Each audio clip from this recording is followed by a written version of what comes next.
আজি আসন্তু আম্ভে উপদেশ শীর্ষক ত্রিএকর সহিত পরমেশ্বরଙ୍କ বাক্য ভাগ করিবা। পিতা পরমেশ্বর ও যীশু খ্ରୀଷ୍ଟ যে পুত্র রূপে এই পৃথিবীକୁ ଆସିଲେ ଏବଂ ପବିତ୍ର ଆତ୍ମା ପରମେଶ୍ୱର ସେମାନେ ତିନି ଭିନ୍ନ ଭିନ୍ନ ପରମେଶ୍ୱର ନୁହନ୍ତି କିନ୍ତୁ ଏକ ଅଟନ୍ତି ଏବଂ ଏକ ପରମେଶ୍ୱର ଅଟନ୍ତି। ଆସନ୍ତୁ ଆମ୍ଭେ ଏହା ବାଇବଲର ମାଧ୍ୟମରେ ଯାଞ୍ଚ ଏବଂ ବୁଝିବାକୁ କିଛି ସମୟ ନେବା।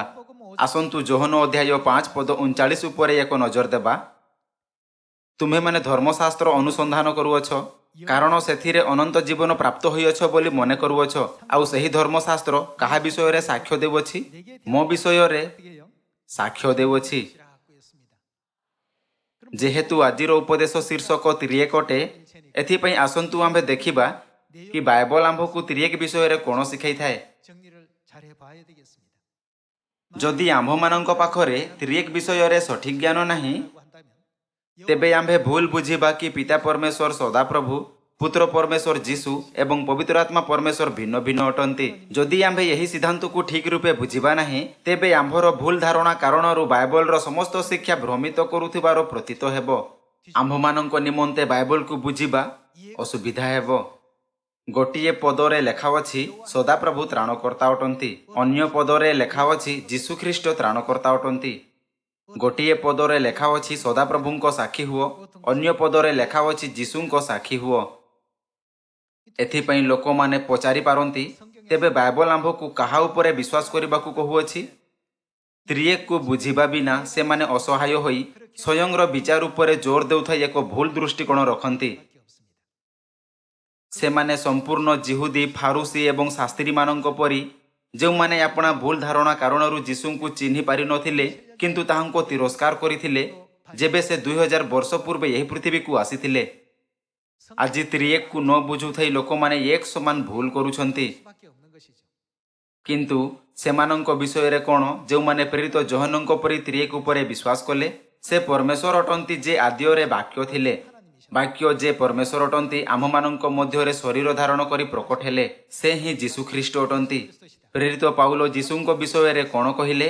ସେ ପରମେଶ୍ୱରଙ୍କ ପ୍ରତିମୂର୍ତ୍ତି ଅଟନ୍ତି। କ'ଣ ସେହି ସମସ୍ତେ ବାଇବଲରେ ଏହା ଲେଖିଲେ ନାହିଁ? ଯେହେତୁ ପ୍ରଥମ ଚର୍ଚ୍ଚର ସମସ୍ତ ସାଧୁ ତ୍ରିଏକ ଉପରେ ସଠିକ ଭାବରେ ବିଶ୍ୱାସ କରୁଥିଲେ, ସେମାନେ ଯୀଶୁଖ୍ରୀଷ୍ଟଙ୍କ ପଦ ଏବଂ ତାହାଙ୍କ ବାସ୍ତବିକ ପ୍ରତିମୂର୍ତ୍ତିକୁ ସମ୍ପୂର୍ଣ୍ଣ ରୂପେ ଅନୁଭବ କଲେ ଏବଂ ସ୍ପଷ୍ଟ ରୂପେ ବୁଝାଇଲେ। ଆଜି ଆମ୍ଭେ ପବିତ୍ର ଆତ୍ମାଙ୍କ ଯୁଗରେ ଜୀବନଯାପନ କରୁଅଛୁ।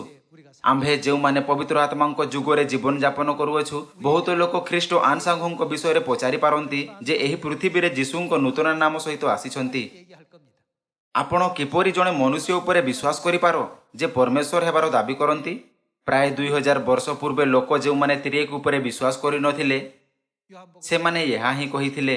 ଏହି ସ୍ଥିତି ଯୋହନ ଅଧ୍ୟାୟ 10 ପଦ 30ରେ ଦିଆଯାଇଅଛି। ଯେଉଁ ପ୍ରକାର ଇତିହାସ ସ୍ୱୟଂକୁ ପୁନରାବୃତ୍ତି କରିଥାଏ, ତ୍ରିଏକ ବିଷୟରେ ଲୋକମାନଙ୍କ ଭୁଲ ଧାରଣା କାରଣରୁ ହୋଇଥିବା ଏହି ସ୍ଥିତିଗୁଡ଼ିକ ପିତାଙ୍କ ଯୁଗ, ପୁତ୍ରଙ୍କ ଯୁଗ ଏବଂ ପବିତ୍ର ଆତ୍ମାଙ୍କ ଯୁଗରେ ବାରମ୍ବାର ଘଟିଥାଏ। ଏଥିପାଇଁ ଆମ୍ଭକୁ କୌଣସି ଅନ୍ୟ ଉପକରଣ ମାଧ୍ୟମରେ ଆତ୍ମିକ ଦୁନିଆକୁ ଦେଖିବା ଉଚିତ ନୁହେଁ।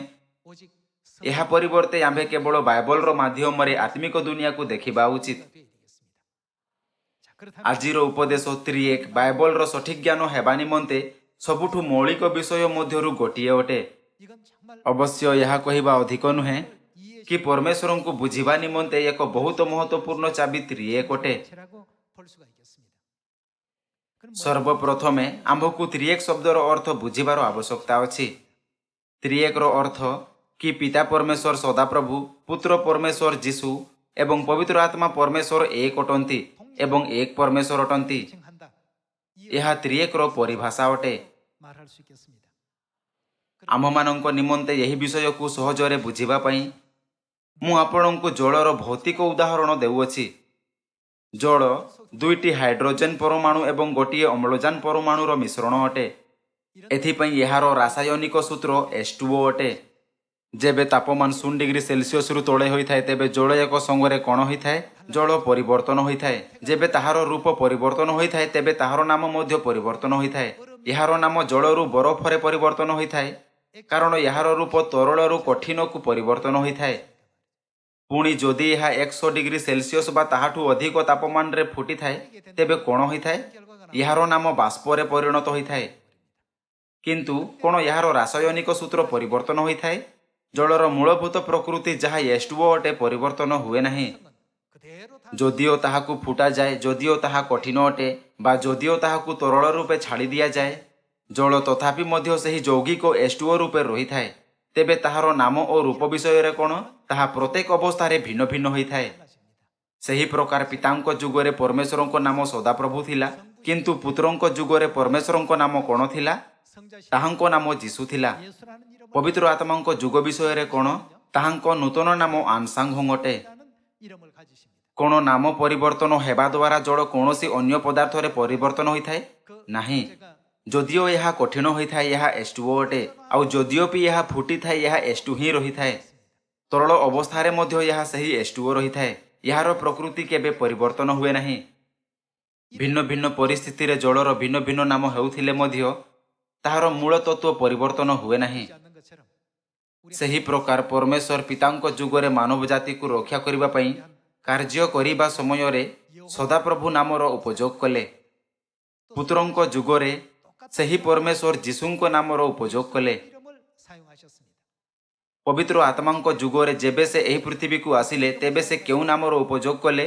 ସେ ଆନସାଙ୍ଘ ନାମର ଉପଯୋଗ କଲେ। ବାଇବଲ ଏହାକୁ ଏକ ନୂତନ ନାମ ରୂପେ ବର୍ଣ୍ଣିତ କରିଥାଏ। ଏହା ଯୀଶୁଙ୍କ ନୂତନ ନାମ ଅଟେ। ଯଦି ଆପଣ ଜଳର ପରିବର୍ତ୍ତନକୁ ସ୍ପଷ୍ଟ ରୂପେ ବୁଝନ୍ତି, ତେବେ ଆପଣ ତ୍ରିଏକର ସିଦ୍ଧାନ୍ତକୁ ମଧ୍ୟ ବୁଝିପାରିବେ। ଯଦିଓ ଜଳ ବରଫ ବା ବାଷ୍ପରେ ପରିଣତ ହୋଇଥାଏ, କିନ୍ତୁ ଏହାର ରାସାୟନିକ ସୂତ୍ର କଦାପି ପରିବର୍ତ୍ତନ ହୁଏ ନାହିଁ। ସେହି ପ୍ରକାର ପିତା ପରମେଶ୍ୱର ସଦାପ୍ରଭୁ, ପୁତ୍ର ପରମେଶ୍ୱର ଯୀଶୁ ଏବଂ ପବିତ୍ର ଆତ୍ମା ପରମେଶ୍ୱର ଆନସାଙ୍ଘ, ଯାହା ଯୀଶୁଙ୍କ ନୂତନ ନାମ ଅଟେ, ଭିନ୍ନ ନୁହେଁ, ମାତ୍ର ଏକ ଅଟେ ଏବଂ ଏକ ପରମେଶ୍ୱର ଅଟନ୍ତି। ଆଜି ଆମ୍ଭେ ଯେଉଁ ତ୍ରିଏକ ବିଷୟରେ ଅଧ୍ୟୟନ କରୁଅଛୁ, ଏହା ତାହାର ମୁଖ୍ୟ ବିନ୍ଦୁ ଅଟେ। ଯୀଶୁ କହିଲେ, ସେହି ଧର୍ମଶାସ୍ତ୍ର ମୋ ବିଷୟରେ ସାକ୍ଷ୍ୟ ଦେଉଅଛି। କ'ଣ ବାଇବଲ ପ୍ରକୃତରେ ଏହି ପ୍ରକାର ଯୀଶୁଙ୍କ ବିଷୟରେ ସାକ୍ଷ୍ୟ ଦେଇଥାଏ? ଆଜି ଆମ୍ଭେ ଏହାର ପୁଷ୍ଟି କରିବା ନାହିଁ। ସର୍ବପ୍ରଥମେ ଆସନ୍ତୁ ଆମ୍ଭେ ପୁଷ୍ଟି କରିବା କି ପିତା ପରମେଶ୍ୱର ସଦାପ୍ରଭୁ ଏବଂ ପୁତ୍ର ପରମେଶ୍ୱର ଯୀଶୁ ଏକ ଏବଂ ଏକ ପରମେଶ୍ୱର ଅଟନ୍ତି। ଆସନ୍ତୁ ଯିଶାୟ ଅଧ୍ୟାୟ 9 ପଦ 6 ଦେଖିବା। କାରଣ ଆମ୍ଭମାନଙ୍କ ନିମନ୍ତେ ଏକ ବାଳକ ଜନ୍ମି ଅଛନ୍ତି, ଆମ୍ଭମାନଙ୍କୁ ଏକ ପୁତ୍ର ଦତ୍ତ ହୋଇଅଛନ୍ତି ଓ ତାହାଙ୍କ ସ୍କନ୍ଧରେ କର୍ତ୍ତୃତ୍ୱ ଭାର ଥୁଆଯିବ। ପୁଣି ତାହାଙ୍କର ନାମ କ'ଣ ହେବ? ଆଶ୍ଚର୍ଯ୍ୟ ମନ୍ତ୍ରୀ, ପରାକାନ୍ତ ପରମେଶ୍ୱର, ଅନନ୍ତକାଳୀନ ପିତା। ବାଇବଲ ଭବିଷ୍ୟବାଣୀ କରେ ଆମ୍ଭମାନଙ୍କ ନିମନ୍ତେ ଜଣେ ବାଳକ ଏକ ପୁତ୍ର ରୂପେ ଉତ୍ପନ୍ନ ହେବେ। ବାଇବଲ କହିଥାଏ କି ଏହି ବାଳକ ପରାକାନ୍ତ ପରମେଶ୍ୱର ଅଟନ୍ତି। ଆଗକୁ କ'ଣ ଲେଖା ଅଛି? ଏହା ଲେଖା ଅଛି, ସେ ଅନନ୍ତକାଳୀନ ପିତା ଅଟନ୍ତି।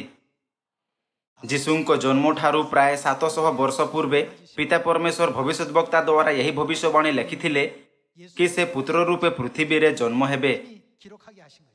ଏହା ପର୍ଯ୍ୟନ୍ତ କି ଅନନ୍ତକାଳୀନ ପିତା ଅର୍ଥାତ୍ ପିତା ପରମେଶ୍ୱରଙ୍କ ବାକ୍ୟ ଅଟେ, ତେଣୁ ପିତାଙ୍କ ଯୁଗରେ ତାହାଙ୍କୁ ସଦାପ୍ରଭୁ କୁହାଯାଉଥିଲା। ବାଳକ ଯେ ପୁତ୍ର ରୂପେ ଜନ୍ମ ହେଲେ, ସେ କିଏ ଅଟନ୍ତି? ବାଇବଲ ସାକ୍ଷ୍ୟ ଦିଏ କି ବାଳକ ଅନନ୍ତକାଳୀନ ପିତା ଅଟନ୍ତି।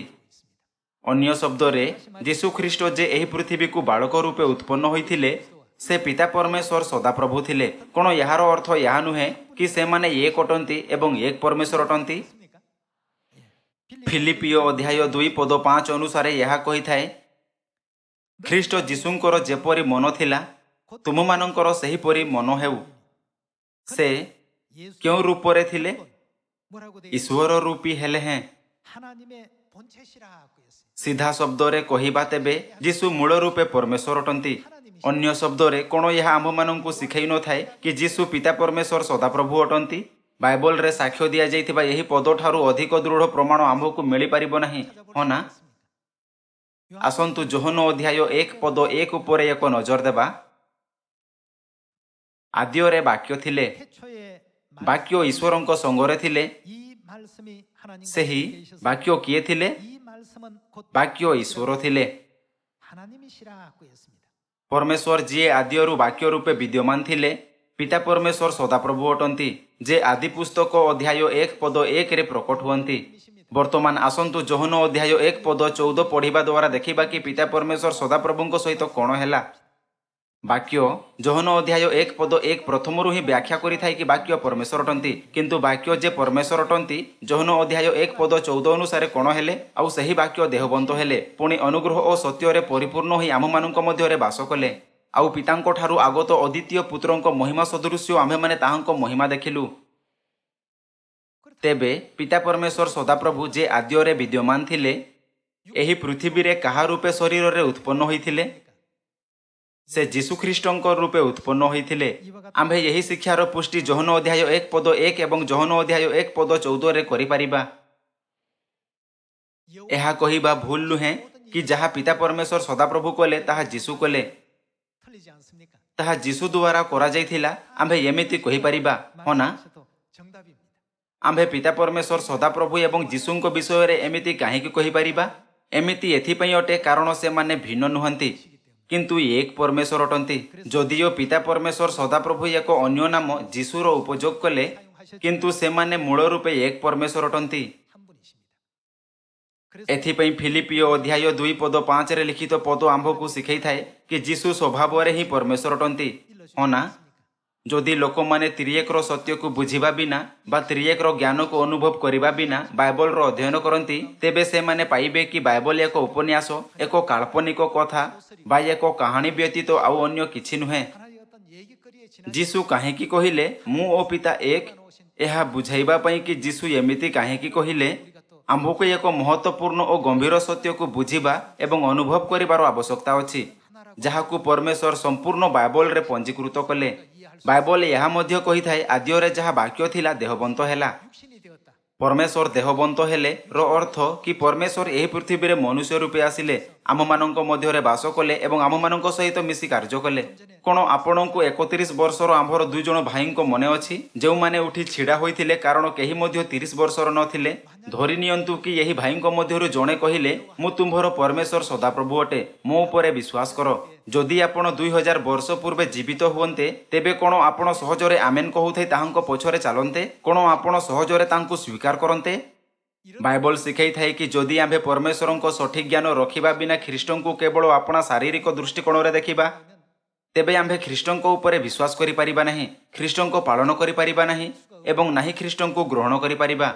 आपणଙ୍କ निमंते तांकु ग्रहण करिबा बहुत कठिन हेबो किंतु जहांकु परमेश्वर परमेश्वरଙ୍କ ज्ञान को देखिबा, सुनिबा एवं बुझिबा को अनुमति दैछंती से माने ख्रीष्टଙ୍କୁ ग्रहण करि परिबे हो ना? से माने ख्रीष्टଙ୍କୁ चिन्हि परिबे एवं तांकु ग्रहण करि परिबे। पुणी जदियो ताहा केते रहस्यमय हेउना काहेकि जीशु यही प्रकार कहिले मु ओ पिता एक। जदियो जीशु सीधा प्रकट कले कि से किए थिले, अनेक जिहुदी शास्त्री एवं फारुसी माने ताहांकु मारिबा पई ताहांको उपरे पत्थर उठाइले। जोहन अध्याय 10 पद 30 रे जीशु कहिले मु ओ पिता एक। एही पदरे लेखा थिबा ताहांको अभिव्यक्ति रे त्रिएकर सत्य को सबुठु स्पष्ट रूपे बुझा जाई अछि। सदाप्रभु परमेश्वर समान जीशु। एही शिक्षा सत्वे जहा जीशु देइथिले आसंतु परवर्ती पदरे सही जिहुदी मानक प्रतिक्रिया देखिबा जेउ माने त्रिएकर सिद्धांत को बुझी नथिले। आसंतु पद 31 रो सहित जारी रहिबा जिहुदी माने ताहांकु फपाड़िबा निमंते आउ थरे पत्थर आनिले। जीशु सेमानंकु उत्तर देले मु पितांको ठारु अनेक उत्तम कर्म तुममानंकु देखै अछि, सही सबु कर्म मध्यरु केउ कर्म निमंते मते पत्थर फपाडु अछ? जिहुदी माने ताहांकु उत्तर देले उत्तम कर्म निमंते आमे माने तोते पत्थर फपाडु नाहु किंतु ईश्वर निंदा निमंते पुणी तू मनुष्य होई आपणाकु कोण बोलाउथिबारु ईश्वर बोलाउथिबारु। से माने कहिले तुम्भे केवल जणे मनुष्य किपरि परमेश्वर होई पारे? एमिति कहूथै से माने परमेश्वरଙ୍କ निंदा करिबा कारणरु ताहांको उपरे फोपाड़िबा निमंते पत्थर उठैले। समस्त लोक जीशु स्वयं कहिले कि से पिता परमेश्वर अटंती। प्रेरित जोहन मध्य यह विषय रे साक्ष्य देले एवं जिसाय भाववादी मध्य यह विषय रे जिसाय अध्याय 9 रे स्पष्ट रूपे भविष्यवाणी कले। जिसाय पुस्तकर भविष्यवाणी गुड़िक जणै थाए कि जणे बालक जे पुत्रଙ୍କ रूपे उत्पन्न हेबे एवं गालिली रे बड़ हेबे पराकांत परमेश्वर एवं अनंतकालीन पिता अटंती। तेबे कोण पिता परमेश्वर सदाप्रभु एवं पुत्र परमेश्वर जीशु एक अन्य सहित भिन्न होई परिबे नाही? से माने केबे भिन्न होई परिबे नाही। आसंतु जिसाय अध्याय 43 पद 11 देखिबा आम्भे ही सदाप्रभु अटु ओ आम्भ छोड़ा आउ सदाप्रभुଙ୍କୁ छाड़ी केही मध्य कोण नाही, त्राणकर्ता नाही। जदि पिता परमेश्वर सदाप्रभु पुत्र परमेश्वर जीशु एवं पवित्र आत्मा परमेश्वर भिन्न अटंती तेबे आम्भकु केउ प्रकार विश्वास करिबा उचित? जिसाय अध्याय 43 अनुसारे आम्भकु पिता परमेश्वर सदाप्रभुଙ୍କ उपरे विश्वास करिबा उचित। एहा पुरातन नियम रे लेखा अछि आम्भे ही सदाप्रभु अटु। ଓ ଆମ୍ଭ ଛଡ଼ା ଆଉ ତ୍ରାଣକର୍ତ୍ତା ନାହିଁ। କିନ୍ତୁ ନୂତନ ନିୟମରେ ଯୀଶୁଙ୍କ ଉପରେ ବିଶ୍ୱାସ କରୁଥିବା ପ୍ରେରିତମାନେ ଜୋର ଦେଲେ ଯୀଶୁଙ୍କ ବ୍ୟତୀତ ତ୍ରାଣକର୍ତ୍ତା କେହି ନାହିଁ। ଏଥିପାଇଁ ଆମ୍ଭକୁ ଯୀଶୁଙ୍କ ଉପରେ ବିଶ୍ୱାସ କରିବା ଉଚିତ। ପ୍ରେରିତ ଅଧ୍ୟାୟ 4 ପଦ 11ରେ ଏହା ଲେଖା ଅଛି, ଗୃହ ନିର୍ମାଣକାରୀ ଯେ ଆପଣମାନେ ଆପଣମାନଙ୍କ ଦ୍ୱାରା ଯେଉଁ ପ୍ରସ୍ତର ଅବଜ୍ଞାତ ହୋଇଥିଲା, କିନ୍ତୁ ଯାହା କୋଣର ପ୍ରଧାନ ପ୍ରସ୍ତର ହେଲା ସେ ସେହି ପ୍ରସ୍ତର, ତାହାଙ୍କ ଛଡ଼ା ଆଉ କାହାଠାରେ ପରିତ୍ରାଣ ନାହିଁ। ଆଉ କାହାଠାରେ ନାହିଁ ର ଅର୍ଥ କି ପରିତ୍ରାଣ କେବଳ ଯୀଶୁଙ୍କଠାରେ ମିଳିଥାଏ। କାରଣ ଯାହାଦ୍ୱାରା ଆମ୍ଭମାନଙ୍କୁ ପରିତ୍ରାଣ ପାଇବାକୁ ହେବ, ଆକାଶ ତଳେ ମନୁଷ୍ୟମାନଙ୍କ ମଧ୍ୟରେ ଆଉ କୌଣସି ନାମ ଦିଆଯାଇ ନାହିଁ।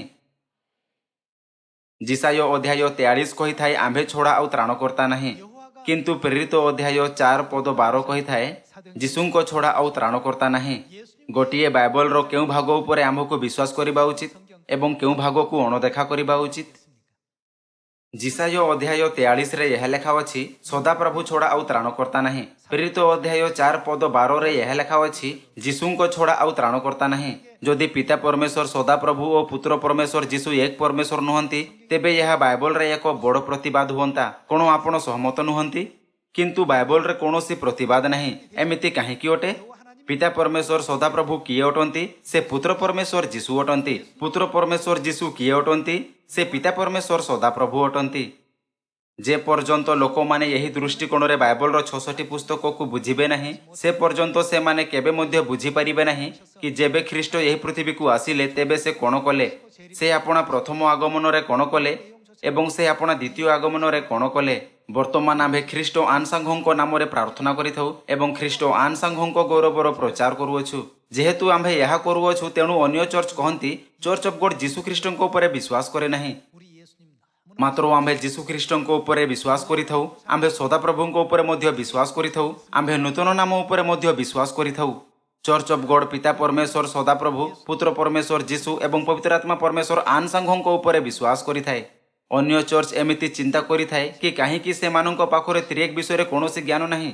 ଯେବେ ପ୍ରଥମ ଚର୍ଚ୍ଚର ସମସ୍ତ ସାଧୁମାନେ ପ୍ରାର୍ଥନା କଲେ, ତେବେ ସେମାନେ ଯୀଶୁଙ୍କ ନାମରେ ପ୍ରାର୍ଥନା କଲେ। ଯେବେ ସେମାନେ ସୁସମାଚାରର ପ୍ରଚାର କଲେ, ତେବେ ସେମାନେ ଏହା କହୁଥାଇ ପ୍ରଚାର କଲେ, ଯୀଶୁଙ୍କ ଉପରେ ବିଶ୍ୱାସ କର କାରଣ ସେ ଉଦ୍ଧାରକର୍ତ୍ତା ଅଟନ୍ତି। ପିତାଙ୍କ ଯୁଗ ବିଷୟରେ କ'ଣ? ପ୍ରଚାର ସମୟରେ ସମସ୍ତ ବିଶ୍ୱାସୀମାନେ ସେହି ଲୋକମାନଙ୍କୁ କ'ଣ କହିଲେ ଯେଉଁମାନେ ପରମେଶ୍ୱରଙ୍କ ଉପରେ ବିଶ୍ୱାସ କରୁନଥିଲେ? ସେମାନେ କହିଲେ, ପିତା ପରମେଶ୍ୱର ସଦାପ୍ରଭୁଙ୍କ ଉପରେ ବିଶ୍ୱାସ କର। ପିତା ପରମେଶ୍ୱର ସଦାପ୍ରଭୁ ଉଦ୍ଧାରକର୍ତ୍ତା ଅଟନ୍ତି। ସମସ୍ତ ବିଶ୍ୱାସୀମାନେ ଏହି ପ୍ରକାର ପ୍ରଚାର କଲେ। ତେବେ କ'ଣ ପିତା ପରମେଶ୍ୱର ସଦାପ୍ରଭୁ ପୁତ୍ର ପରମେଶ୍ୱର ଯୀଶୁଠାରୁ ଭିନ୍ନ ଅଟନ୍ତି? କଦାପି ନାହିଁ।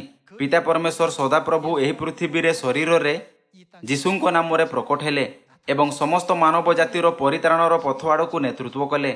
ଯେଉଁମାନଙ୍କ ପାଖରେ ଏହି ଜ୍ଞାନ ନାହିଁ, ସେମାନେ ଚିନ୍ତା କରନ୍ତି କି ସଦାପ୍ରଭୁ ଏବଂ ଯୀଶୁ ଭିନ୍ନ ଭିନ୍ନ ଅଟନ୍ତି। ଯେହେତୁ ସେମାନେ ଏହି ଦୃଷ୍ଟିକୋଣରେ ବାଇବଲ ପଢ଼ନ୍ତି କି ପିତା ପରମେଶ୍ୱର ସଦାପ୍ରଭୁ ଏବଂ ପୁତ୍ର ପରମେଶ୍ୱର ଯୀଶୁ ଭିନ୍ନ ଅଟନ୍ତି, ଏଥିପାଇଁ ସେମାନେ ମାନନ୍ତି କି ବାଇବଲର ବାକ୍ୟ ଅସଙ୍ଗତ ଅଟେ। ମୁଁ ଯାହା ଆପଣଙ୍କୁ ଦେଖାଇଅଛି ସେଥିରେ ମଧ୍ୟ ସେମାନଙ୍କ ଦୃଷ୍ଟିରେ ଅନେକ ପ୍ରତିବାଦ ଅଛି। ଯେମିତିକି ଆମ୍ଭେ ଯିଶାୟ ଅଧ୍ୟାୟ 9, ଫିଲିପିଓ ଅଧ୍ୟାୟ 2, ଯୋହନ ଅଧ୍ୟାୟ 1 ଏବଂ ଯୋହନ ଅଧ୍ୟାୟ 10ରେ ପୁଷ୍ଟି କଲୁ, ପିତା ପରମେଶ୍ୱର ସଦାପ୍ରଭୁ ଏବଂ ପୁତ୍ର ପରମେଶ୍ୱର ଯୀଶୁ ଏକ ଅଟନ୍ତି। ଏହି ସମସ୍ତ ଅଧ୍ୟାୟ ଏହା ପ୍ରକଟ କରିଥାଏ, ହଁ ନା? ପିତା ପରମେଶ୍ୱର ସଦାପ୍ରଭୁ ପୁତ୍ର ପରମେଶ୍ୱର ଯୀଶୁ ଅଟନ୍ତି। ଯୀଶୁ କିଏ ଅଟନ୍ତି? ବାଇବଲ ଆମ୍ଭକୁ ସ୍ପଷ୍ଟ ରୂପେ ଏହି ତଥ୍ୟ ପ୍ରତି ଜାଗୃତ କରିଥାଏ କି ଯୀଶୁ ହିଁ ସଦାପ୍ରଭୁ ଅଟନ୍ତି। ଆସନ୍ତୁ ପ୍ରକାଶିତ ବାକ୍ୟ ଅଧ୍ୟାୟ 1ରେ ଆଉ ଏକ ପଦ ଦେଖିବା। ପ୍ରକାଶିତ ବାକ୍ୟ ଅଧ୍ୟାୟ 1 ପଦ 8 କହିଥାଏ ଯେ ବର୍ତ୍ତମାନ ଭୂତ ଓ ଭବିଷ୍ୟତ ଯେ ସର୍ବଶକ୍ତିମାନ ସେହି ପ୍ରଭୁ ଈଶ୍ୱର କହନ୍ତି, ଆମ୍ଭେ କିଏ? କୋ ଓ କ୍ଷ। ଏଠାରେ ପ୍ରଭୁ ପରମେଶ୍ୱର ସଦାପ୍ରଭୁ କହନ୍ତି, ଆମ୍ଭେ କୋ ଓ କ୍ଷ। ଆପଣା ବିଷୟରେ ଯୀଶୁ ମଧ୍ୟ ଏହି ବିଷୟ କହନ୍ତି। ଆସନ୍ତୁ ପ୍ରକାଶିତ ବାକ୍ୟ ଅଧ୍ୟାୟ 22 ପଦ 13 ଦେଖିବା। ଆମ୍ଭେ କୋ ଓ କ୍ଷ, ପ୍ରଥମ ଓ ଶେଷ, ଆଦି ଓ ଅନ୍ତ। ପଦ 16 ଅନୁସାରେ ଏଠାରେ ଆମ୍ଭେ କିଏ ଅଟନ୍ତି? ଆମ୍ଭେ ଯୀଶୁ ଆମ୍ଭର ଦୂତକୁ ପ୍ରେରଣ କରିଅଛୁ। ଯୀଶୁ କହିଲେ, ଆମ୍ଭେ କୋ ଓ କ୍ଷ। ପ୍ରକାଶିତ ବାକ୍ୟ ଅଧ୍ୟାୟ 1ରେ ପିତା ପରମେଶ୍ୱର ସଦାପ୍ରଭୁ କହିଲେ, ଆମ୍ଭେ କୋ ଓ କ୍ଷ। କୋ ଓ କ୍ଷର ଅର୍ଥ କ'ଣ? ଗ୍ରୀକ ବର୍ଣ୍ଣମାଳାର ପ୍ରଥମ ଅକ୍ଷର କୋ ଅଟେ। ଗ୍ରୀକ ବର୍ଣ୍ଣମାଳାର ଶେଷ ଅକ୍ଷର କ୍ଷ ଅଟେ। ଅନ୍ୟ ଶବ୍ଦରେ ତାହାର ଅର୍ଥ आम्भे आदि ओ अंत। जीशु अपना विषय रे आउ कोण कहंती? आम्भे प्रथम ओ शेष, आदि ओ अंत। पिता परमेश्वर सदाप्रभु मध्य कहिले आम्भे प्रथम ओ शेष, आदि ओ अंत। जेहेतु ताहांको आदि ओ अंत एक अटे, तेबे कोण आम्भे वास्तव रे पिता परमेश्वर सदाप्रभुंकु पुत्र परमेश्वर जीशु ठारू भिन्न विवेचित करि परिबा? जिसाय भाववादी भविष्यवाणी एवं फिलिपियो अध्याय 2 रे लिखित प्रेरित पाउलंको साक्ष्य माध्यम रे कि से परमेश्वरंको पुत्र अटंती। आम्भे स्पष्ट रूपे बुझी परिबा कि जीशु पिता परमेश्वर सदाप्रभुंको प्रतिमूर्ति रे अछंती। जदि आम्भे एही शिक्षा गुडी को अस्वीकार करिबा, तेबे आम्भे एही जुगरे नूतन नाम सहित प्रकट होइथिबा ख्रीष्ट आंसांघोंको विषय रे केबे मध्य उचित ज्ञान प्राप्त करि परिबा नाही। एहा व्यतीत आम्भे परमेश्वरंको प्रकृत इच्छा को पूरा करि परिबा नाही, जेउथि पई भाववादी होसाय बहुत जोर देले कि पुणी आम्भे माने ज्ञात हेउ सदाप्रभुंको ज्ञात हेबा पई ताहांको पश्चात गमन करू। वर्तमान पर्यंत आम्भे पाइअछु कि पिता परमेश्वर सदाप्रभु और पुत्र परमेश्वर जीशु एक अटंती। तेबे आसंतु प्रथम कोरिन्थियो अध्याय 1 रो माध्यम रे पुष्टि करिबा कि पवित्र आत्मा परमेश्वर एवं पिता परमेश्वर सदाप्रभु एक अटंती। आसंतु प्रथम कोरिन्थियो अध्याय 2 पद 11 देखिबा। कारण मनुष्यर विषय सबु मनुष्य ठारे थिबा आत्मा बिना आउ किए जाने। एहा साक्ष्य दिया जाई अछि कि मनुष्यर आत्मा व्यतीत जहा सेथिरे अछि, केही मध्य मनुष्यर विषय सबु जाने नाही। सेहीपरि मध्य ईश्वरंको विषय सबु किए जाने? ईश्वरंको आत्मा बिना आउ केही जाने नाही। एहा लेखा अछि कि केवल परमेश्वरंको आत्मा परमेश्वरंको इच्छा और परमेश्वरंको विचार जानि पारे। किंतु पद 10 रे यहा कहि थाए, किंतु ईश्वर आम्भमानंको निमंते आत्मांको द्वारा से समस्त प्रकाश करि अछंती। जेणु आत्मा समस्त विषय हो ईश्वरंकर गभीर विषय सबु अनुसंधान करंती। यार अर्थ कि आत्मा परमेश्वरंको विषय रे समस्त किछि जाने। तेबे पवित्र आत्मा और पिता परमेश्वर मध्य रे संबंध कोन? आम्भे बुझी परिबा कि से माने एक परमेश्वर अटंती, हो ना? आम्भमानंको आत्मा व्यतीत केही जाने नाही कि आम्भे कोन भाबी थाउ एवं कोन जानि थाउ। सेहीपरि जदि आत्मा परमेश्वरंको विषय रे समस्त किछि जाने, तेबे आत्मा किए? एथिपई प्रथम कोरिन्थियो अध्याय 1 रो माध्यम रे आम्भे बुझी परिबा कि पिता परमेश्वर सदाप्रभु एवं पवित्र आत्मा परमेश्वर भिन्न नाही, किंतु एक अटंती। तेबे आसंतु आम्भे प्रथम जोहन अध्याय 2 द्वारा पुष्टि करिबा कि जीशु एवं पवित्र आत्मा भिन्न नाही, किंतु एक अटंती। आसंतु आम्भे प्रथम जोहन अध्याय 2 पद 1 देखिबा। हे मोहर वत्सगण, तुम्हें माने जेपरी पाप न करो, एथि निमंते मु यही सब तुममानंको निकटकू लेखुअछि। से कहिले, तुम्हें माने जेपरी पाप न करो, एथि निमंते मु यही सब तुममानंको निकटकू लेखुअछि। किंतु केही जदि पाप करे, ताहा हेले पितांको छामुरे आम्भमानंकर जणे सपक्षवादी अछंती। आम्भर सपक्षवादी किए? सेही धार्मिक जीशु ख्रीष्ट। जणे सपक्षवादी अर्थात परामर्शदाता को एक एमिति व्यक्ति रूपे परिभाषित करा जाए जी काहारी सुरक्षा निमंते कथा कही थाए। जीशुंकु जणे सपक्षवादी बा परामर्शदाता रूपे व्यक्त करा जाए। एठारे जीशुंको वर्णना जणे सपक्षवादी बा परामर्शदाता रूपे करा जाइछि। आसंतु आम्भे जोहन अध्याय 14 पद 26 द्वारा देखिबा कि सपक्षवादी रूपे आउ काहाकू व्यक्त करा जाइछि। किंतु सही साहाय्यकारी किए? अर्थात जो पवित्र आत्मा को पिता मो नाम रे प्रेरण करिवे, से तुममानंकु समस्त विषय शिक्षा देबे। आउ मु तुममानंकु जहा जहा कहि अछि, सही सब तुममानंकु स्मरण कराइबे। प्रथम जोहन रे जीशुंकु साहाय्यकारी रूपे वर्णित करा जाइछि। जोहन अध्याय 14 रे पवित्र आत्मा को मध्य साहाय्यकारी रूपे वर्णित करा जाइछि। अन्य शब्द रे बाइबल कोन साक्ष्य दिए कि जीशु किए अटंती? से पवित्र आत्मा अटंती। यार अर्थ कि पवित्र आत्मा ही जीशु अटंती। पिता परमेश्वर सदाप्रभु पवित्र आत्मा अटंती एवं जीशु मध्य पवित्र आत्मा अटंती। पिता परमेश्वर सदाप्रभु जीशु अटंती एवं जीशु पिता परमेश्वर सदाप्रभु अटंती। तेबे यार अर्थ कोन अटे? निष्कर्ष रे पिता परमेश्वर सदाप्रभु पुत्र परमेश्वर जीशु एवं पवित्र आत्मा परमेश्वर एक अटंती एवं एक परमेश्वर अटंती। त्रिएक रे सबुठु महत्वपूर्ण विषय यह जे एक परमेश्वर प्रत्येक जुगरे भिन्न भिन्न नामर उपयोग करी मानव जातिर परित्राण एवं ଅନନ୍ତ ସ୍ୱର୍ଗର ରାଜ୍ୟରେ ନେତୃତ୍ୱ କରନ୍ତି। 가장 중요한 요소가 되겠습니다. ଖ୍ରୀଷ୍ଟ ଆନସାଂଘୋଂ ଯେ ଏହି ଯୁଗରେ ସମସ୍ତ ମାନବ ଜାତିକୁ ରକ୍ଷା କରିବା ପାଇଁ ଏହି ପୃଥିବୀକୁ ନୂତନ ନାମ ସହିତ ଆସିଛନ୍ତି, 2000 ବର୍ଷ ପୂର୍ବେ ମଧ୍ୟ ଆସିଥିଲେ। ସେ ସେହି ସମୟରେ କ'ଣ କଲେ? କ'ଣ ଆପଣଙ୍କୁ ଜଣାଅଛି କି ସେ କ'ଣ କଲେ? ସେ ଗାଲିଲି ହ୍ରଦ କୂଳରେ ଆସିଲେ ଏବଂ ପିତରଙ୍କୁ କହିଲେ, ମୋହର ଅନୁଗମନ କର, ମୁଁ ତୁମକୁ ମନୁଷ୍ୟ ଧରିବା ଶିଖାଇବି। 누가 하신 말씀? ଏହା କିଏ କହିଲେ? ଏହା ପବିତ୍ର ଆତ୍ମା କହିଲେ। 2000 ବର୍ଷ ପୂର୍ବେ ପବିତ୍ର ଆତ୍ମା ପରମେଶ୍ୱର ଆନସାଂଘୋଂ ଏହା କହିଲେ। ପ୍ରାୟ 3500 ବର୍ଷ ପୂର୍ବେ ଖ୍ରୀଷ୍ଟ ଆନସାଂଘୋଂ କ'ଣ କଲେ? ଆସନ୍ତୁ ଜାଣିବା କି ସେ 3500 ବର୍ଷ ପୂର୍ବେ କ'ଣ କଲେ। ସେ ମିଶ୍ରୀୟମାନଙ୍କ ଉପରେ ଦୋଷ ବିପତ୍ତି ଆଣିଲେ ଏବଂ ନିର୍ଯାତନା ପାଉଥିବା ଇସ୍ରାଏଲୀୟମାନଙ୍କୁ ମୁକ୍ତ କଲେ। ଖ୍ରୀଷ୍ଟ ଆନସାଂଘୋଂ ପିତା ପରମେଶ୍ୱର ସଦାପ୍ରଭୁ ଅଟନ୍ତି ଯିଏ ଏହା କଲେ। ତ୍ରିଏକ କେବଳ ଏହା କହିବାର ବିଷୟ ନୁହେଁ କି ଏ ବି ସମାନ ଅଟେ ଏବଂ ବି ସି ସମାନ ଅଟେ, ଏଥିପାଇଁ ଏ ସି ସମାନ ଅଟେ। ଆମ୍ଭେ ଗଣିତ ନିୟମ ଯେମିତି କିଛି ନିଶ୍ଚିତ ତର୍କଗୁଡ଼ିକୁ ବୁଝାଇବାକୁ ଚେଷ୍ଟା କରୁନାହିଁ। ଆମ୍ଭକୁ ଏହି ତର୍କ ମାଧ୍ୟମରେ ଶେଷରେ କ'ଣ ଶିଖିବା ଉଚିତ? ପବିତ୍ର ଆତ୍ମା ପରମେଶ୍ୱର ଯେ ଏହି ଯୁଗରେ ପ୍ରକଟ ହେଲେ, ସେ 2000 ବର୍ଷ ପୂର୍ବେ କ'ଣ କଲେ? 3500 ବର୍ଷ ପୂର୍ବେ ସେ କ'ଣ କଲେ? ସୋଲୋମନଙ୍କ ସମୟରେ ପରମେଶ୍ୱର ତାହା ସମ୍ମୁଖରେ କିପରି ପ୍ରକଟ ହୋଇଥିଲେ? ଆଦିରେ ଯେବେ ପରମେଶ୍ୱର ଆକାଶ ଓ ପୃଥିବୀ ଏବଂ ସେଥିରେ ସମସ୍ତ କିଛିର ସୃଷ୍ଟି କଲେ, ତେବେ ସେ କ'ଣ କଲେ? କ'ଣ ଏହି ସମସ୍ତ ଅର୍ଥକୁ ବୁଝାଇବା ଏବଂ ଅନୁଭବ କରିବା ତ୍ରିଏକର ଅଧ୍ୟୟନ କରିବାର ଉଦ୍ଦେଶ୍ୟ ନୁହେଁ? ଯେ ପର୍ଯ୍ୟନ୍ତ ଆମ୍ଭେ ତ୍ରିଏକକୁ ସଠିକ୍ ଭାବେ ବୁଝିନାହୁଁ, ସେ ପର୍ଯ୍ୟନ୍ତ ଆମ୍ଭେ ଭୁଲ ବୁଝିପାରିବା ଏବଂ ଚିନ୍ତା କରିପାରିବା କି ଆମ୍ଭେ ଏକ ଭିନ୍ନ ଉଦ୍ଧାରକର୍ତ୍ତାଙ୍କୁ ଆରାଧନା କରୁଅଛୁ। କିନ୍ତୁ ଯଦି ଆମ୍ଭେ ତ୍ରିଏକକୁ ସଠିକ୍ ଭାବେ ବୁଝିଥାଉ, ତେବେ ସେମାନେ ଭିନ୍ନ ନାହିଁ, ମାତ୍ର ଏକ ପରମେଶ୍ୱର ଅଟନ୍ତି। ଏଥିପାଇଁ ଯୀଶୁ ଯୋହନ ଅଧ୍ୟାୟ 10 ପଦ 30ରେ କହିଲେ, ମୁଁ ଓ ପିତା ଏକ। ତ୍ରିଏକର ସତ୍ୟକୁ ଅଧ୍ୟୟନ କରିବା ବିନା କ'ଣ ଆମ୍ଭେ ଖ୍ରୀଷ୍ଟ ଆନସାଂଘୋଂଙ୍କୁ, ଯିଏ ଥରେ ଅବ୍ରାହମଙ୍କ ପରିବାରରେ ପ୍ରକଟ ହେଲେ ଏବଂ ଯେ ସୋଦମ ଓ ଗମୋରାକୁ ନଷ୍ଟ କଲେ, ଜାଣିପାରିବା? 이해할 수 있습니다. କ'ଣ ଖ୍ରୀଷ୍ଟ ଆନସାଂଘୋଂ ତୁରନ୍ତ ଆସିଥିବା ପରମେଶ୍ୱର ଅଟନ୍ତି, ଯିଏ ହଠାତ୍ ଏହି ଯୁଗରେ ଆମ୍ଭମାନଙ୍କ ପରିତ୍ରାଣ ନିମନ୍ତେ ସ୍ୱର୍ଗରୁ ଏହି ପୃଥିବୀକୁ ଆସିଲେ? ନାହିଁ, ଏମିତି ନୁହେଁ। 말씀이죠. ସେ ସେହି ଅଟନ୍ତି ଯେ 2000 ବର୍ଷ ପୂର୍ବେ ପ୍ରଥମ ଚର୍ଚ୍ଚର ସମୟରେ ଏହି ପୃଥିବୀକୁ ଆସିଥିଲେ। କିଏ ପିତର ଓ ଯୋହନଙ୍କୁ ଆପଣା ଶିଷ୍ୟ କଲେ? କିଏ ଦାମାସ୍କସର ମାର୍ଗରେ ପ୍ରେରିତ ପାଉଲଙ୍କୁ ପଶ୍ଚାତାପ କରାଇଲେ ଏବଂ ତାହାକୁ ପରମେଶ୍ୱରଙ୍କ ମହାନ ସୁସମାଚାରର ସେବକ କଲେ? ସେ ଖ୍ରୀଷ୍ଟ ଆନସାଂଘୋଂ ଅଟନ୍ତି, ଯିଏ ଏହି ସମସ୍ତ କଲେ।